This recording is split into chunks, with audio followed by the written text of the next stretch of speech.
Obľúbené podujatie elektronickej hudby pod názvom Addictive Party sa uskutočnilo 27. novembra 2010 v levickom Bowling Dance Clube, ktorého headlinerom bol holandský talent First State.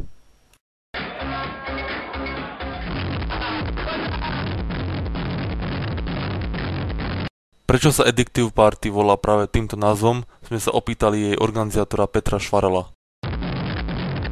Addictive sa volá preto, lebo všetci sme závislí od hudby, závislí sme od dobrej atmosféry, závislí sme od príjemných ľudí a preto vznikol pojem Addictive. Každý sme od niečoho závislí a možno od tých príjemnejších a legálnejších možnostiach je Addictive Party.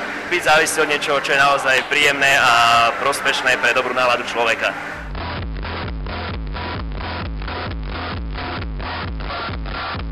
Ktorého z dnešných vystupujúcich by si vyzdvihol?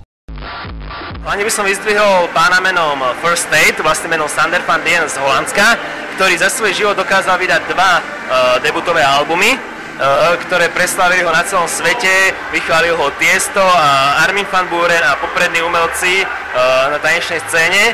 A do Levic prišiel druhý raz, pretože je to jedného z najlepších miest, kde vystupoval a musím ho vyzdvihnúť, lebo je naozaj úžasný človek, DJ, producent. Okrem First State dnes vystúpia ešte.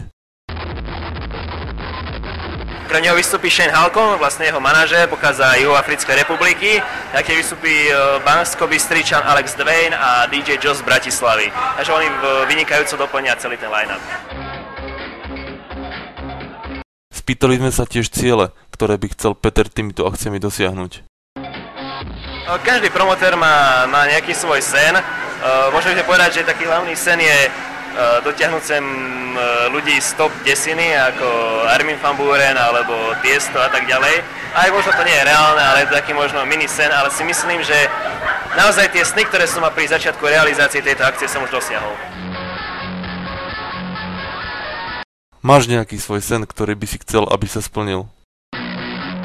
Asi by som dosiahol to, že naozaj ľuďom bude jedno, že prídu na Addictive Party, jedno aký DJ mi naservírujem, ale naozaj prídu preto, lebo tu zažijú dokonalú zábavu.